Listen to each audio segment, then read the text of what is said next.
So we have here a beautiful plant, and we have an automated system that is going to water this plant right here.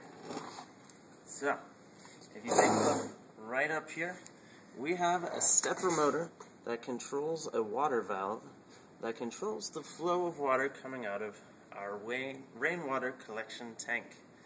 This will collect rain that runs off of your roof and into your gutters and down into a system stored somewhere inside of your house. So now, that is going to be activated by a timer. When the timer reaches the end of a certain interval, it will activate the stepper motor, activating the valve there and watering our wonderful 100% real artistic plant.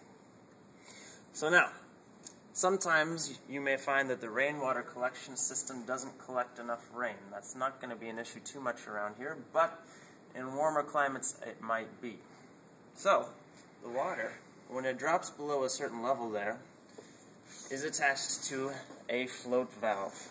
Now the float valve, down inside of the tube there, will sink down and will activate the switch right here.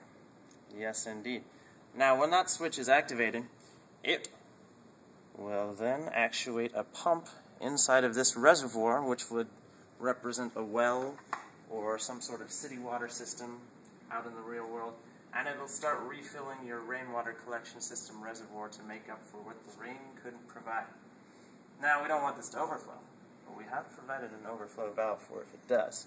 So, this switch right here will turn off the pump. Alright, so now to see this thing in action.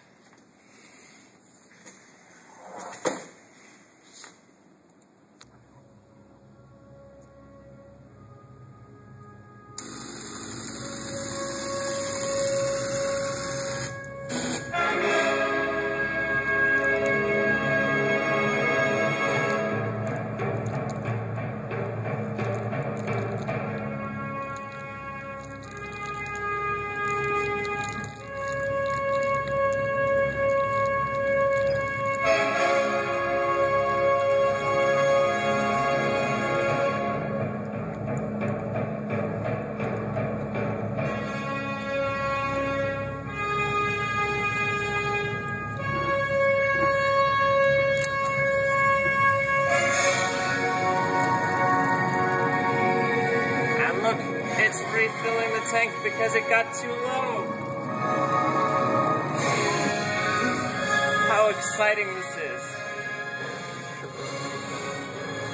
I forgot to mention this is going to be watering our flower for about 50 seconds. It's kind of a long time.